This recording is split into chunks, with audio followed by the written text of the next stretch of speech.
May the best brand win with Scott Robertson's Music Biz Marketing Strategies.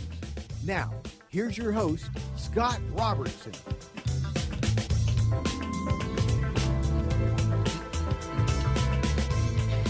Yeah, that's right. Marketing and communications coming at you in a fun way. Happy Friday, everybody. You are tuned in to May the Best Brand Win right here on InterTalk Radio, the undisputed leader in music biz talk. I am Scott Robertson, your host and co-conspirator for the next hour. And with me on the air today is the host of The Changing Stage here on InterTalk Radio, Mr. Florentino Buenaventura. How is your Friday, sir? Oh, yeah. It's awesome, sir. We are rocking and rolling, and I'm excited for the new show that you're going to give us today because I always learn something about marketing from Mr. Scott Robertson. Right on. Well, cool. Well, if you have a question for me out there in Radio Land, just email me at scott@robertsoncom, 2M's like communication.com, and I'll answer anything you want right on the show. Make it all about you. And also you can find my posts and some of my client results, PR results stuff, and tidbits on my RobertsonCom Facebook page or find me on Twitter at RobertsonCom.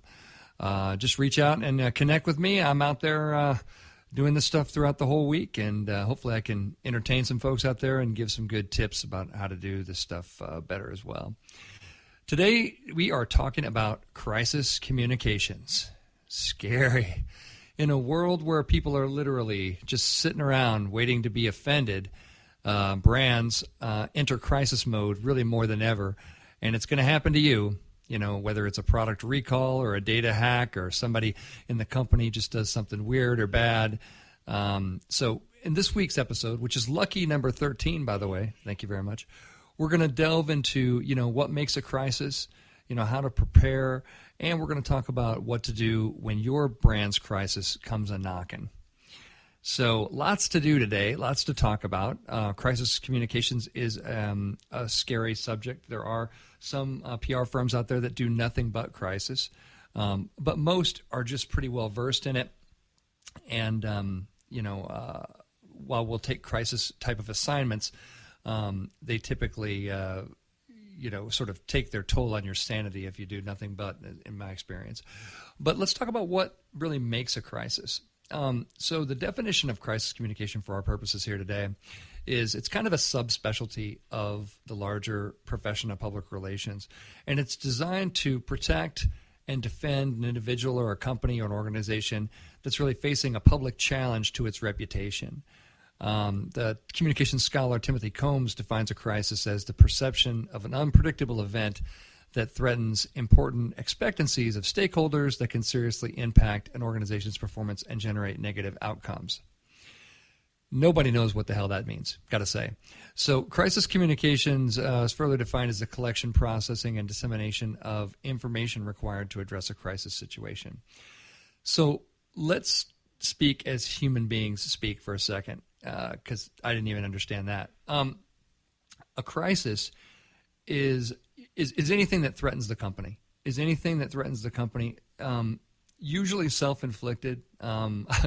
There's certainly plenty of things that we talk about on this show. When we do a segment called Who's Winning and Losing out there in segment 3, we'll do that again. Usually the ones that are losing are in some form of communications crisis. But that's really what you need to know, is that it's a threat. It's a threat to the reputation. It's a threat to sales. It's a threat to the positive relationships that a brand has started to create with its customers. So, who handles a crisis? Well, it's usually a team. So you'll hear the word crisis team a lot. And in my experience, it's not one person, even though the communications part of it does kind of fall usually to the communications discipline in an organization. Obviously, depending on the size of the organization, you've got executive management, you've got possibly the board of directors, you've got key advisors like legal and financial, and depending on what it is, if it's product focused, you may have engineering in there. You better have engineering in there. So it's a team. It's a team of people who come together to solve a temporary problem and help the organization recover and move on. And what success looks like, we see a lot of crises. that happen, across the news. But usually you kind of hear about them in the crisis moment, and they either sort of, burn. They either burn or they sort of burn out. But true success in a crisis, to me, is, helping the company, recover, do as little damage as possible to the relationships, and be able to get on a solid path of recovery. One thing that I would say, we're going to get into this a lot today. We're going to talk about a few well-known crises that have happened here just in 2016 or just in 15 and 16. But one of the most important things to remember right off the bat is, is it really a crisis? I think I'm particularly good at this. I have to say that, sometimes things may look like a crisis, but can be handled very, very easily and much more quietly without drawing a lot of undue attention to them. And I think that a lot of times brands panic and do things that make things into a bigger crisis than if they just would have remained calm and just sort of dealt with it step by step. It's sort of like, obviously when our safety is threatened, like let's say a fire or a crime or something. I mean, let's say you're in a fire. What the firefighters tell you, don't panic. Don't make sure you keep your wits about you. Don't panic. Make sure it's it's really a crisis. I remember one time that I was at I was working at NAMM, and we were sending out a mailing to the members about housing or something related to the trade show, and I remember that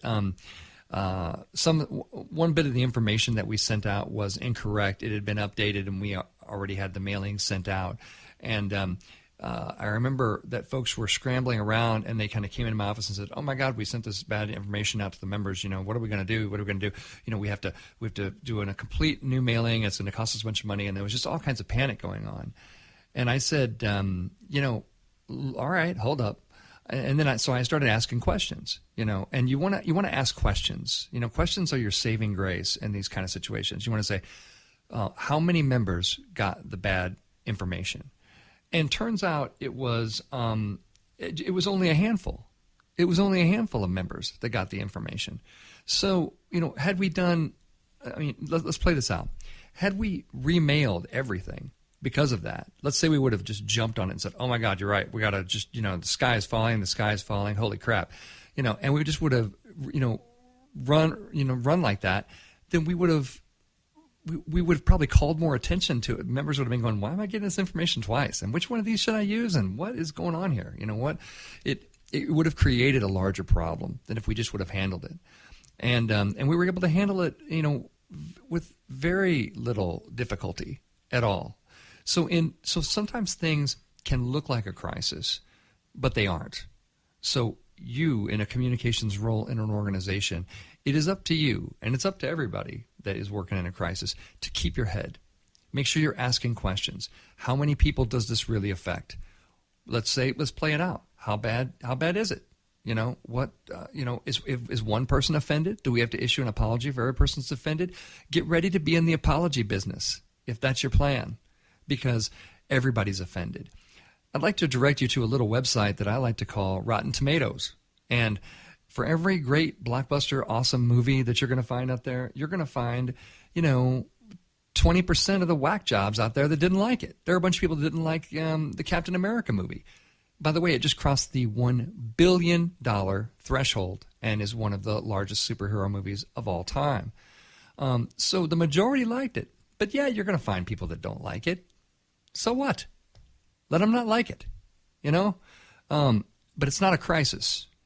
And it's important to have that mindset. Not everybody is going to like you. Write it down. Make a bumper sticker. Not everybody has to like you. Not everybody likes anybody in this world. It's literally not possible. Don't set your bar there. Make sure that your tribe and the people that you're trying to convince, make sure that they like you. And if everybody else doesn't like you, so what? That's what I say. So anyway, make sure, again, that's the first step in any crisis. Just make sure it really is one. You don't want to react, without all of your information. We're going to dig into, in this entire show today, we're going to dig into quite a bit more about how to handle PR crisis. I've dealt with several in my career, and they're always difficult.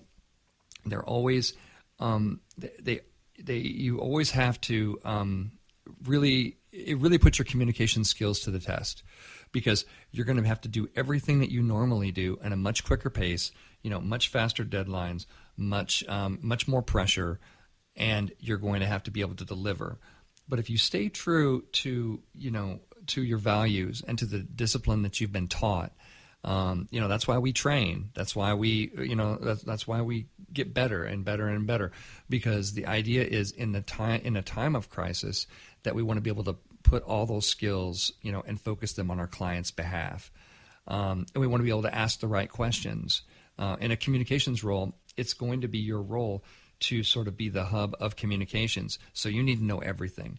And if you are starting to notice that people in the organization aren't telling you everything, you need to get in front of them. You need to get in front of everybody and say, look, we need to all be on the same page here, and this is not a good time for people to start siloing information off.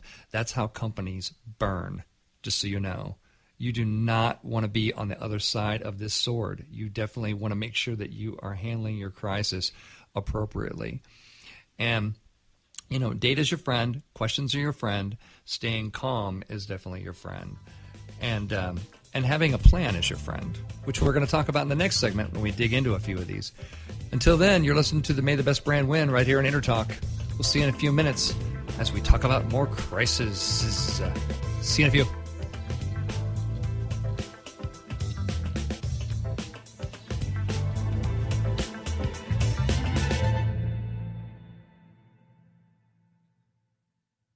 Are you serious about your music? Are you ready to run with the big dogs? The experts at Pitbull Audio have the gear to get you into the game. From leading manufacturers like Mesa Boogie, Fender, Pioneer, and American Audio. To sound your best, you need the best. Pitbull Audio can deliver in rehearsal, on stage, and into the big time. Dropping beats, shredding guitar, or making the crowd roar. Whatever you dream, Pitbull Audio can help make it happen. We are Pitbull Audio. We want you to play it loud. PitbullAudio.com. Have you ever wondered what it's like to record on a Grammy award-winning album? Have you ever wondered what it's like to play in front of a stadium crowd? Have you ever wondered what it's like to be on a world tour? I'm Jackie Bertoni, and I've played with the who's who in the music industry, and I've toured the world. Come join my world, behind the velvet rope, and get into the groove on Jackie's Groove. Live 2 p.m. Mondays and available 24/7 on jackiesgroove.com. Hey, it's Catherine from Listen Local Radio. Moe's Guitars has proudly served the San Diego music community since 1975. Specializing in guitars, basses, mandolins, banjos, and ukuleles, they buy, sell, trade, and consign. If you're looking for lessons, repairs, accessories, and cool gear, you found the right place. Located in downtown La Mesa Village, stop by and check out their digs or visit moesguitars.com or their Facebook page. mozeguitars.com, 619-698-1185. Hi, I'm Tim Dolbear, the host of Sound Experience on InterTalk Radio. Each week, I talk with top professional audio engineers, producers, musicians, and the manufacturers that make the tools that we use in the studio each and every day. From capturing the perfect take to mastering your final release, and the tools and how the pros use them, we are going to dive deep into their process and learn from their experience. I look forward to you joining us each week on Sound Experience with me, your host, Tim Dolbear.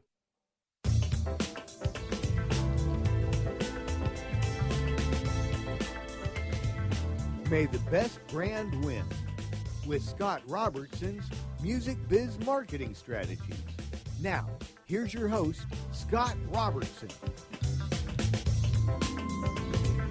May the best brand win. Yeah. You are tuned to May the Best Brand Win on InterTalk Radio, the undisputed leader in music biz talk. I am Scott Robertson, your host and friend for the remainder of this whole thing. And with me on the air today is the host of The Changing Stage. He's still with me, Florentino Buenaventura. I am, man, but I'm in crisis mode right now. I can't talk. I might have to pull some things off of my Facebook right now. I don't know what I'm going to say. I'm in crisis mode. No, it's a great episode because it's a very important topic. A lot of people don't know how to handle their business. So you're going to educate us more in that. So true, so true. We are talking about crisis communications today. And I think in segment 2 here, we're going to go over a few well-known crises that we have seen recently. A few that are kind of, larger consumer brands, and then we're going to hit a few that are a little closer to home in the music industry. So without further ado, let's talk about Volkswagen. So Volkswagen, man, someday they're going to write about the Volkswagen crisis of 15 and 16 in a textbook, and none of it's going to be in a good way. It's textbook, but it is awful textbook. So Volkswagen, it's like the crisis that keeps on giving, to be honest. Volkswagen has an emissions cheating scandal where basically with regard to their diesel cars, they started just flat out lying to regulators about, its emissions of diesel. And then when they were investigated, they found out that their data was false. And then the CEO, resigned. A new CEO came in. And then they set another bomb off when they basically told NPR recently that we didn't lie. When, you did lie. You did. See, it was super clear that you lied when the lying was proven. So, and really, it's really hurt the company. I mean, I have to say, a recent Harris poll of Americans' attitudes towards the 100 most visible companies ranked Volkswagen dead last.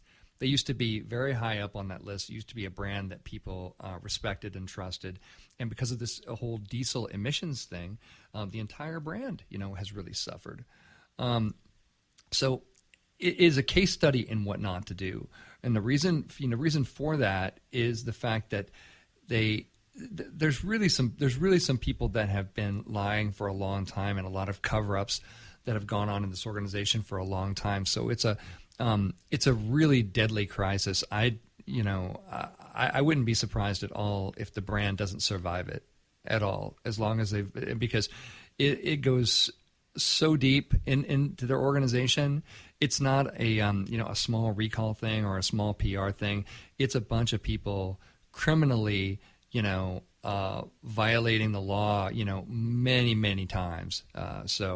Not cooperating with the investigators, and it's global too. It's a global crisis. So it's really just terrible. So I guess my message there is just make sure you're doing exactly the opposite of anything you see Volkswagen doing out there, and you're going to be in great shape. Just a terrible handling of a crisis. Another one I want to talk about real quick is Apple. Apple had the potential for a crisis when it refused to unlock an iPhone for the federal government after the San Bernardino attacks, and they refused to do this. And it's a very well known story.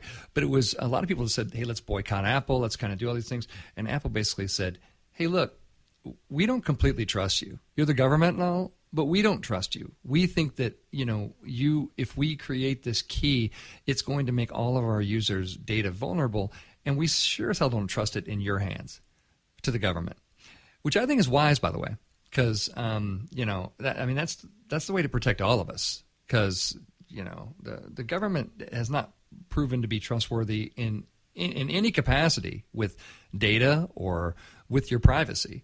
So I completely agree with Apple on that. And I know a lot of people got really patriotic and said that Apple should come to their rescue to create this software, and other companies would do it and that kind of thing. But I do think that's kind of what makes Apple Apple. Apple is basically like, wait a minute, this doesn't make any sense, and so we're not going to do things that don't make any sense to us. So I think they really turned what could potentially have been a nasty little crisis back around in their favor. And even though they had, a bad recent financial quarter, more of that was to do with the fact that, market's pretty saturated with these, with smartphones and tablets. So it's going to be tricky to show the same level of massive growth that the company has seen in a saturated market. It doesn't have as much to do with brand reputation as it does just economics. So interesting.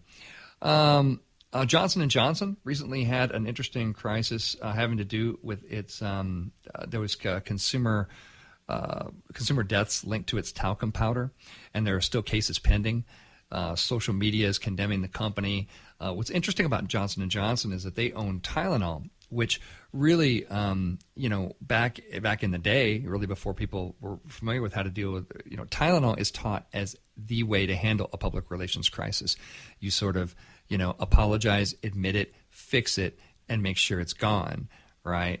Sort of like a headache, quite honestly, when you think about it. But Johnson & Johnson, with the talcum powder case, isn't doing quite as good of a job. A lot of the things in the talcum powder case, by the way, they really can't say that much because there's so much litigation still pending. So obviously they probably want to say more about it, but they really can't. Let's talk about Guitar Center. Guitar Center. So let's see when the story was. This was the beginning part of this year. Guitar Center basically told all of its employees they need to sign arbitration agreements or lose their jobs, which strips workers of their right to sue in class actions. And they basically said, you have until Friday or you're fired, kind of thing. So it doesn't make the company look good. Obviously, they certainly did not look good on social media on this. The part that I had a problem with Guitar Center on this one in particular was the fact that they really shut the press out. They had all kinds of they did one of the worst jobs of public relations that I've seen in recent years, in the sense that there were several stories that went to press and said Guitar Center was unable to be reached for comment. Shame on you. Seriously. In 2016, you should be able to read, Guitar Center, get back to the press. Seriously. There's no reason at all to do that. It makes you look guilty. You don't have the opportunity to tell your side of the story. Whoever gave you that counsel, fire them yesterday. That is awful counsel. Always get back to the press, in good times and bad. It's definitely a key theme. If you believe in public relations, it can't just be on sunshine and rainbow days. You know what I mean? If you truly believe in working with the press, then you work with them all the time. So I thought that was extremely poorly handled. I thought that all the no comments are ridiculous. I think, by the way, it is ridiculous to have no comment in a story in 2016. Because no comment means what? Yeah, you know what it means. It means they're guilty, and they thought they could just avoid calling the press back. That's terrible. That's terrible. And you're missing an opportunity. Always comment. Always comment.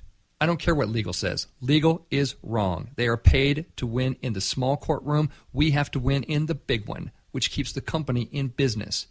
Win in the big courtroom, which is public opinion. Okay? So let's make sure that we are not listening to overzealous lawyers when we should be listening to our communication counsel on things like this. So that was Guitar Center. Let's talk about Gene Simmons one more time, because I just can't get enough talking about this one. Gene Simmons, with the Prince thing, recently said that he's really suffered on social media for the fact that he came out and made a statement that it was pathetic that Prince killed himself. And of course, we all know that there is no evidence that Prince killed himself. There's no evidence that supports that. So, first of all, get it right. And then second of all, don't say it if you don't know the facts, And he's really taken, Gene's taken a lot of shots on this, and it's a crisis to his brand. It's a crisis to KISS. And it doesn't even have anything to do with him when you think about it. It's not it's just a statement that he made in an interview. So you got to know that, when you're in a public relations capacity and you're working with artists, you're working with celebrities, that even the most mild-mannered interviews, which really this one was, can go south on you if you're not paying attention and staying on message. That's why public relations people are so extremely adamant about, staying on message and making sure that you don't answer things that aren't asked of you. Because why? What are you adding there? Who is that helping? Reporter doesn't need it. You don't need it. So just, be comfortable with stopping to make sound once you've said it all. The last thing, so lots of crisis out there. We're going to get into, by the way, in segment 4, we're going to talk to you about how you manage your own communications crisis, which will happen, as I said. But one thing I do want to talk about is ethics. I was in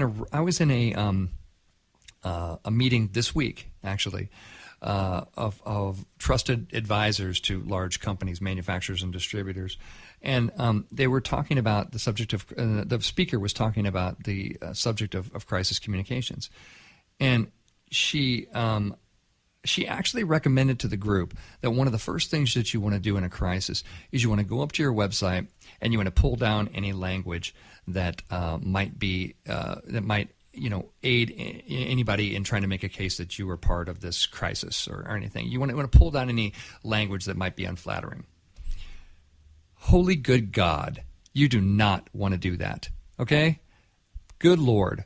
So you, in this day and age, people take screenshots of your Twitter feed, of your website, of everything, and they are just waiting for you to take something down, because then they can post what I like to call the side-by-side, oh my God, we're guilty screenshot, and it makes you look ridiculous. I couldn't believe my ears. I have to tell you folks in listener land that I could not believe my ears that was happening. Be ethical. Tell the truth.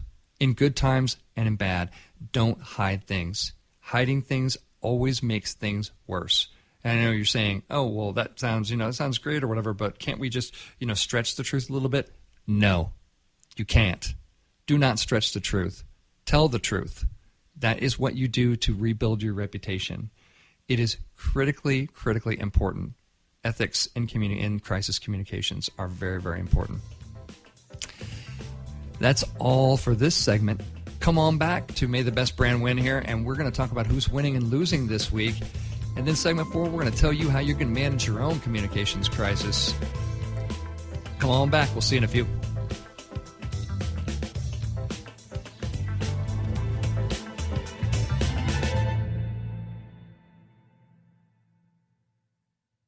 Hey, it's Catherine from Listen Local Radio. Moe's Guitars has proudly served the San Diego music community since 1975. Specializing in guitars, basses, mandolins, banjos, and ukuleles, they buy, sell, trade, and consign. If you're looking for lessons, repairs, accessories, and cool gear, you found the right place. Located in downtown La Mesa Village, stop by and check out their digs or visit moesguitars.com or their Facebook page. mozeguitars.com, 619-698-1185.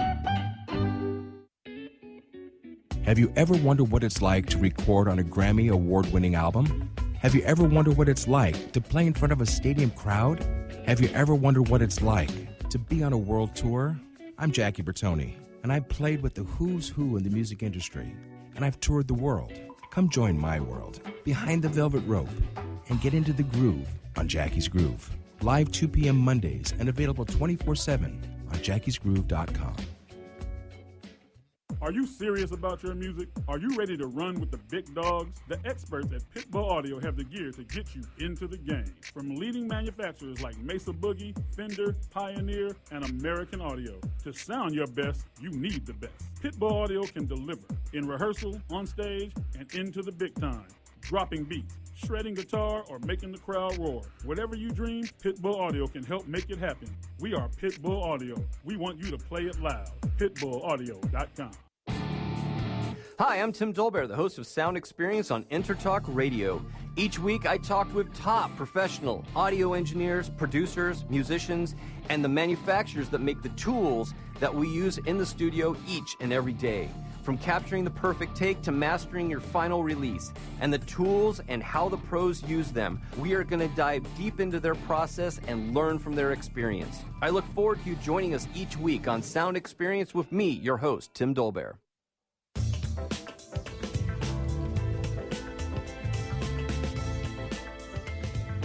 May the best brand win with Scott Robertson's Music Biz Marketing Strategies. Now, here's your host, Scott Robertson.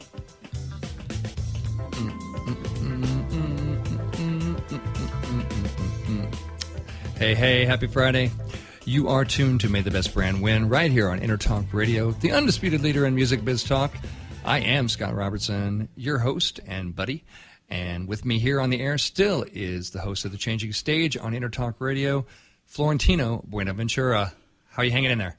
Hey, I am here, brother man, and I'm listening to some good stuff. I refuse to be Mr. Volkswagen CEO. Oh my God, that's a mess. You know what? I had a Rabbit when I was a kid, man, and I've never looked back at having a Volkswagen ever again, and I don't regret that decision at this moment. Oh man, I tell you. Though they're in trouble. Audi, does it affect Audi at all? Do you think? No, I don't think so. I mean, I've only heard Volkswagen dragged into the sludge so far. Because I thought Volkswagen. I don't know. I haven't kept up on the who owns what and where anymore. But I thought Volkswagen, Audi, and Porsche were all part of the same lovely family. I believe so. I would own a Porsche. I don't have a problem telling you that. I don't want a Volkswagen, but a Porsche I would have. Anyway, there you go. I'm digress. You keep on going with what you're saying because it's all making sense. Right on. Well, today we are talking about crisis communication. Well, we're taking a little break here in segment 3, and we're going to talk about who's winning and losing out there in the wide world of marketing. And I want to start with the TSA. This past week, Chicago had some horrific lines at its O'Hare Airport. I mean, there's all kinds of news stories about it. You can totally find it. But it brought up all this talk about how should we fix the TSA, to make this, easier to get to our planes and that sort of thing. Anybody that flies, that the security line can, sometimes it can be fine. You can go right through it. Sometimes it can really mess you up. But a former senator says that Disney should help fix the TSA's long lines. And the senator says, I don't think the government can do this. If you went to Walt Disney and said, can you reduce the size of the lines? Nobody runs lines better than Disney, said U.S. Senator Bob Kerrey. Oh, my goodness. So that's pretty funny. That's actually pretty funny. Disney probably could fix the lines. They would have, but Disney doesn't do anything for free, so you definitely would have to watch. They set up TVs where you can. It's not necessarily that the Disney runs better lines. I think it's just that they entertain you during the lines. So they can actually, and they do a lot of optical illusion type of things to make it seem like the lines are shorter. But I would say that the TSA is losing and Disney's probably winning on that one. That's definitely true. Let's talk about consumer spending. Consumer spending is down. There was an article this week in the Washington Post that talks about why people aren't spending, and it basically talks about dismal sales from the Gap, Macy's, Kohl's, sporting goods stores here in Southern California, Sports Authority, and Sports Chalet going out of business. Talk about people are not spending at retail. Whereas, they're spending somewhere. They're spending in some places. But it is interesting to watch the changes that are going on in retail. And then, of course, this author extrapolates and basically says unemployment is down, gas prices are low. Why isn't America shopping? And that is sort of an interesting thing. So I kind of put that in the category of, all companies, I guess, are kind of losing when people are not shopping at retail. But during an election year, one thing I will submit is during an election year, candidates have to make a case as sort of what's wrong with the world. And when they do that, they scare the crap out of people, literally. And the phenomenon's called a media recession. And it happens. It happens every single election cycle here in the United States of America. People hang on to their dollars a little bit tighter because, the election cycle it freaks us out a little bit. And with this coming election that's coming up here, I don't think anybody kind of knows where it's going to go. And so that little bit of fear is sort of enough to stop people from spending. Ironically, the economy actually runs by people spending. So it's actually sort of, I've always said it's actually sort of in the all retailers' best interest if they were out there promoting all the good news about the economy, not making anything up, no lies, none of that, but just promoting all the good news about the economy to sort of combat the bad news. And then maybe that people would be spending more. But also, don't forget, online spending is still very much up. So people maybe just don't want to get out of their pajamas. That could be. Also in the winning category, I want to say Allstate is. I kind of like Allstate has refreshed its brand tagline for a younger audience. They really didn't do that much to it, but actually that can be kind of a cool thing. Obviously you're in good hands with Allstate. It's been around for a good long time, and they've played around with that various. But their new tagline is "It's good to be in good hands," and "in" is capitalized. And it's sort of modernizing the 85-year-old brand for a new wave of younger-minded consumers, which is kind of interesting what they're going to do. Just talking about, again, just sort of letting that emotion go of the brand is really interesting, because you're in good hands with Allstate. Now they're just talking about, it's good, it feels good, that kind of thing. And really that's the benefit that statement, was meant to sort of, evoke anyway. So I think I definitely put that in the winning category. And I also think that kudos to them for using the equity built up in you're in good hands with Allstate and finding a new way to sort of modernize it. I think that is sometimes a better way to go. Sometimes new agencies come in and they want to, just revamp everything and make it their own. But, I think it's harder to do that when you have a tagline that's lasted the test of time like that one has. Okay, in the losing category, who's losing? Or, I don't know, maybe winning. There is a brush out there that is making news on the internet. It is a mouth-held pet brush called the Licky Brush, which apparently allows you to brush your cat with your mouth. So, and it's gotten a lot of media attention. I urge you to go and Google that sucker. Bring it up. CNET has a good article that basically says, "Lick your cat with mouth-held pet brush." I'm going to put this firmly in losing, and I'm going to put this firmly in the category of why. And if you're in the room and this is your invention, how do you ever come up with data that supports why this was created? I mean, I would love to see the data. Is there a group of people who said, you know what, I like my cat, we have a good relationship, although most cats would generally, if they were large enough, they would kill you, just so you know. That's how their minds work. They're evil. So, but they're small, so they have to kind of deal with you. But these people are sitting at home and saying, now I would like to brush my cat, but I would like to brush my cat with my mouth. I can't imagine there being more than a few of these individuals in the world today. And if there are more than a few, I'm welcome to be educated, but it seems a little nutty to me, I have to say. So I'm going to put that in losing. But if they're selling a crazy mouth brush to brush your cat, then, who's to say? The last thing that I have in this in my who's winning and losing out there this week is I want to talk about the new campaign that that Hollywood put out there to address the diversity in movies using actor John Cho.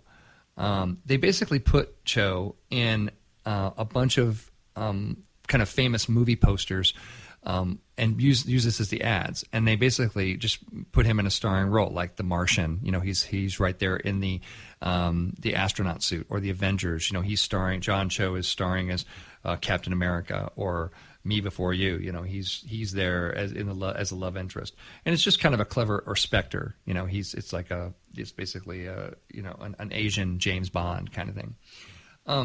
I really think it's well done. If you haven't had a chance to see these, go to Adweek and just type in John Cho.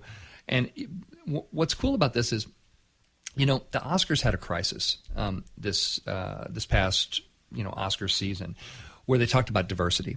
And they talked about diversity, and it came out in a really negative way. It came out in sort of a whiny, really a negative way that turned everybody off. This is a funny way to do this. You take the same issue and through an advertising and a Twitter campaign. I believe it actually is just a Twitter campaign. And they just put these movie posters there.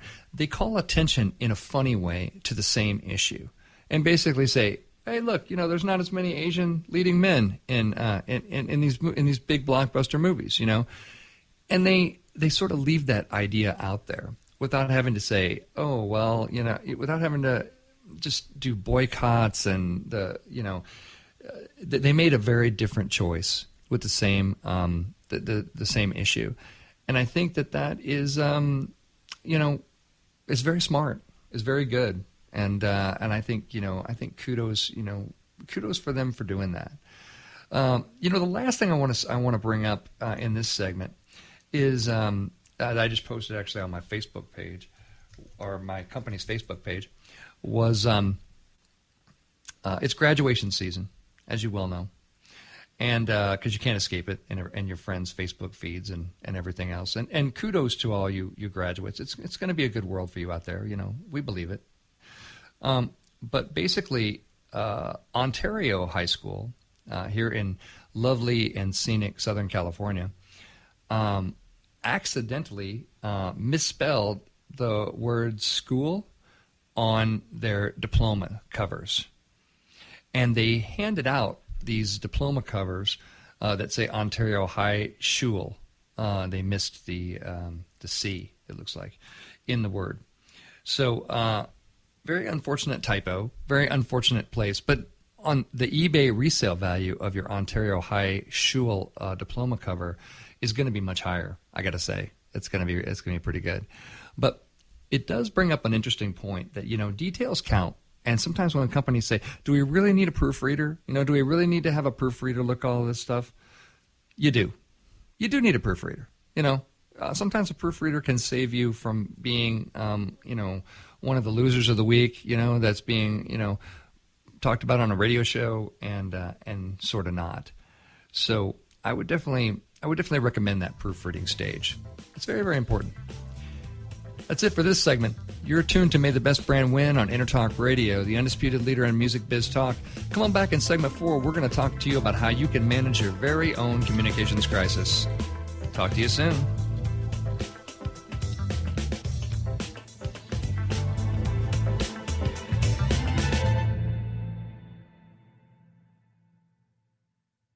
Hey, it's Catherine from Listen Local Radio. Moe's Guitars has proudly served the San Diego music community since 1975.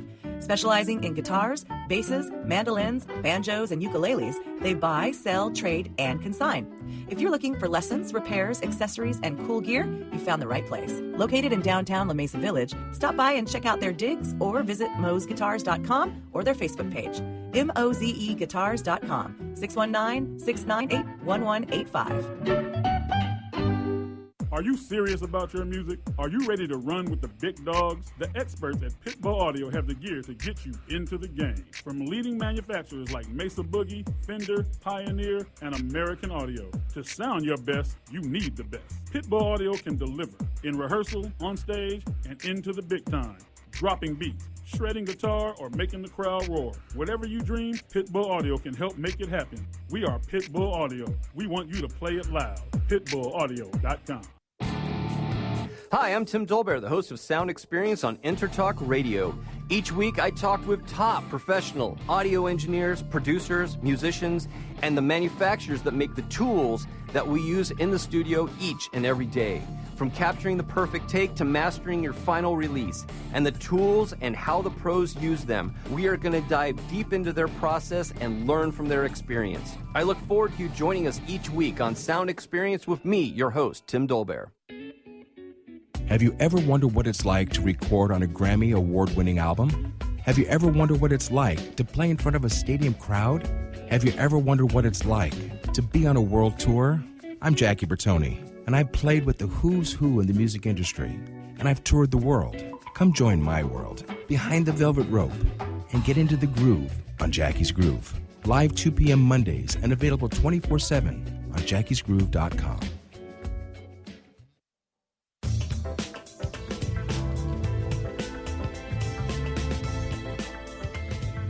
May the best brand win with Scott Robertson's Music Biz Marketing Strategies.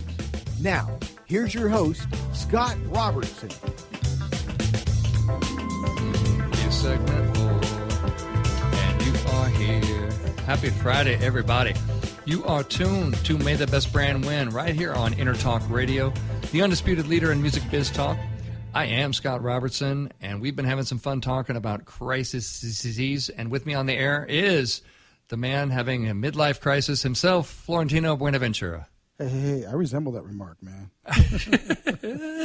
So, All right. You know, it's amazing how companies respond in different ways. So I think that, you know, old adage, do the right thing, kind of comes to mind, but you know, people get scared and they make bad choices, and that's not good. I'll tell you, you see it all the time. You know, having been in the war rooms, you know, quite a bit for some of these crises, you know, you definitely want to make sure that you have your head about you. I can imagine you just wanting to get up and smack somebody in the head when, you know, back when you were younger, but you still knew better, right? And they were just making really bad choices. Like, I know you pay my salary, but can I slap you right now? You know, it never came to that, but I certainly had to fight for doing the right thing for the for the brand. You know, it makes sense, man. And if there's a fighter out there, you are the Rocky of marketing, sir. Oh, Adrian, we got to do the right thing over here. And make sure. All right. So, well, cool. Here we are in segment 4. In the first segment, we talked about, you know, what is a communications crisis? What constitutes that? Who handles them? You know, what could some success look like? In the segment 2, we talked about, hey, there's a bunch out there. Let's, you know, we just kind of dug into them. Segment 3, we did what we usually do in segment 3, which is talk about who's winning and losing brand-wise out there.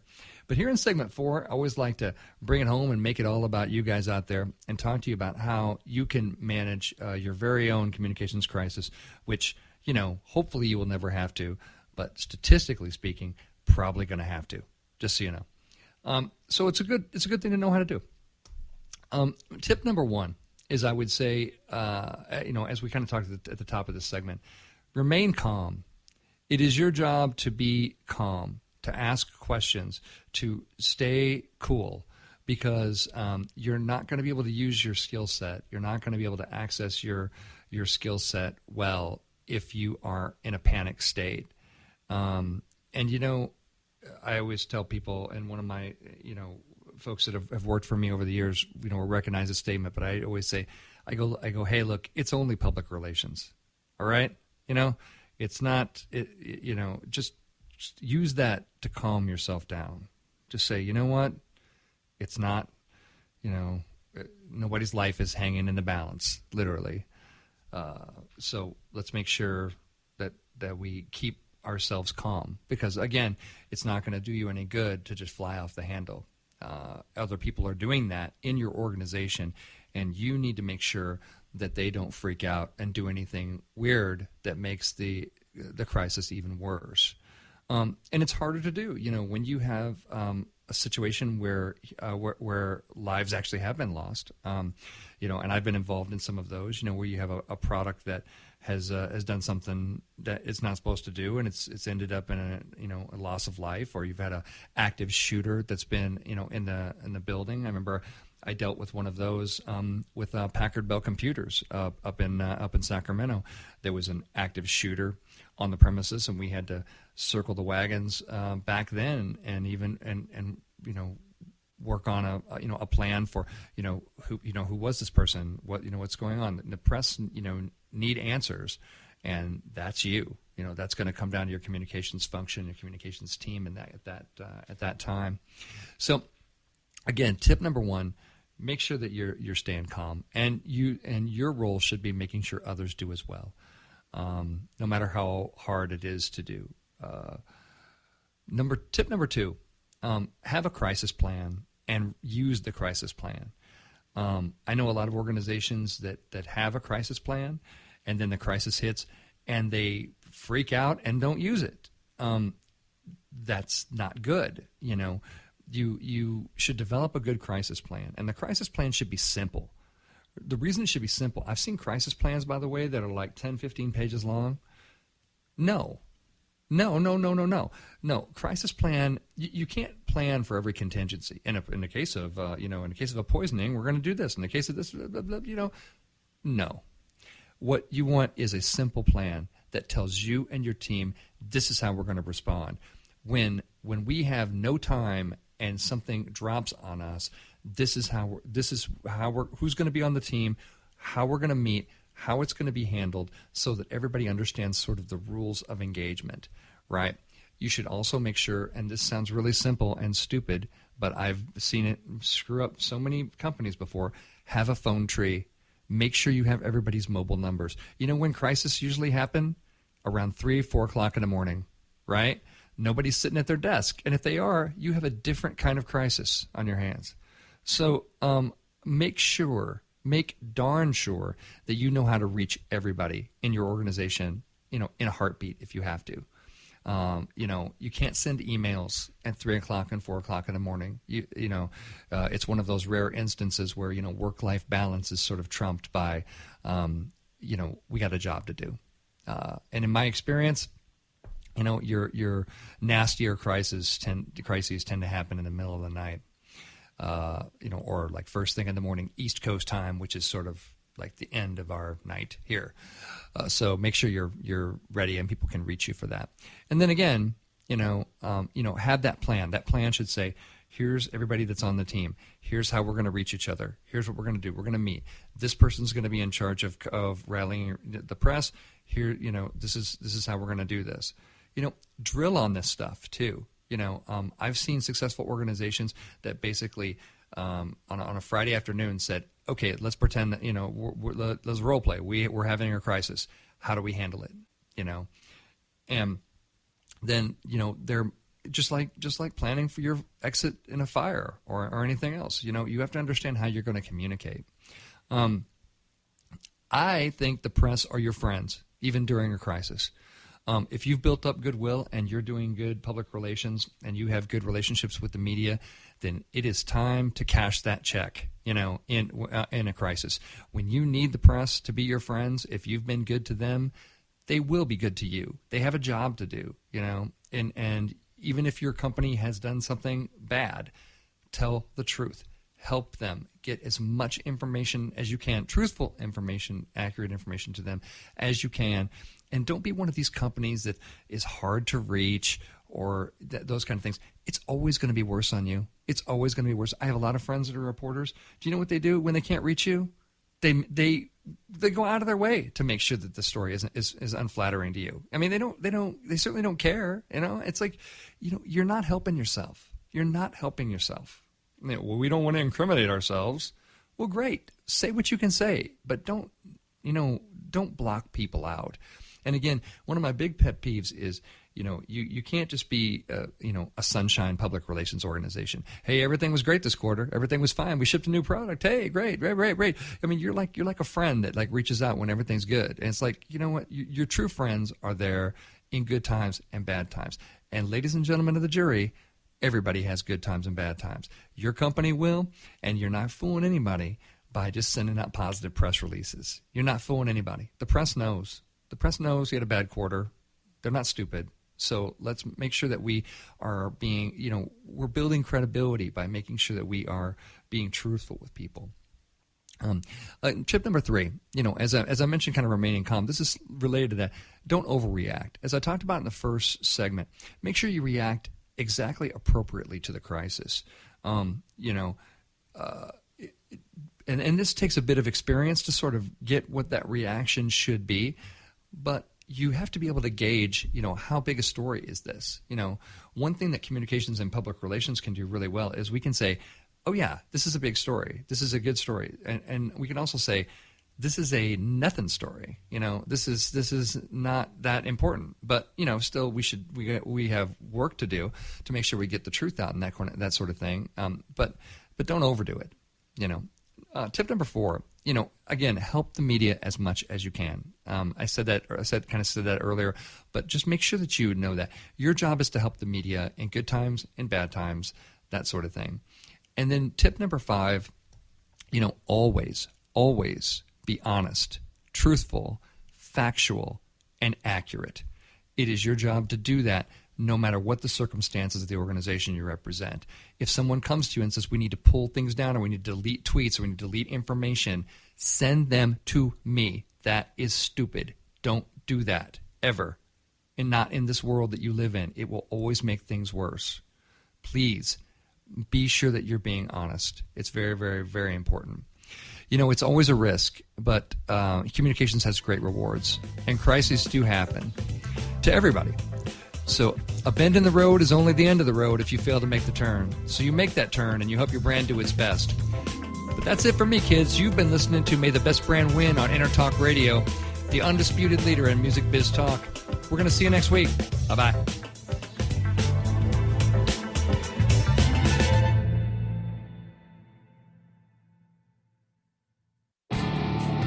Hi, I'm Tim Dolbear, the host of Sound Experience on Intertalk Radio. Each week, I talk with top professional audio engineers, producers, musicians, and the manufacturers that make the tools that we use in the studio each and every day. From capturing the perfect take to mastering your final release, and the tools and how the pros use them, we are going to dive deep into their process and learn from their experience. I look forward to you joining us each week on Sound Experience with me, your host, Tim Dolbear. Have you ever wondered what it's like to record on a Grammy award-winning album? Have you ever wondered what it's like to play in front of a stadium crowd? Have you ever wondered what it's like to be on a world tour? I'm Jackie Bertoni, and I've played with the who's who in the music industry, and I've toured the world. Come join my world, behind the velvet rope, and get into the groove on Jackie's Groove. Live 2 p.m. Mondays and available 24/7 on jackiesgroove.com. Hey, it's Catherine from Listen Local Radio. Moe's Guitars has proudly served the San Diego music community since 1975. Specializing in guitars, basses, mandolins, banjos, and ukuleles, they buy, sell, trade, and consign. If you're looking for lessons, repairs, accessories, and cool gear, you found the right place. Located in downtown La Mesa Village, stop by and check out their digs or visit moesguitars.com or their Facebook page. mozeguitars.com, 619-698-1185. Are you serious about your music? Are you ready to run with the big dogs? The experts at Pitbull Audio have the gear to get you into the game. From leading manufacturers like Mesa Boogie, Fender, Pioneer, and American Audio. To sound your best, you need the best. Pitbull Audio can deliver in rehearsal, on stage, and into the big time. Dropping beats, shredding guitar, or making the crowd roar. Whatever you dream, Pitbull Audio can help make it happen. We are Pitbull Audio. We want you to play it loud. PitbullAudio.com.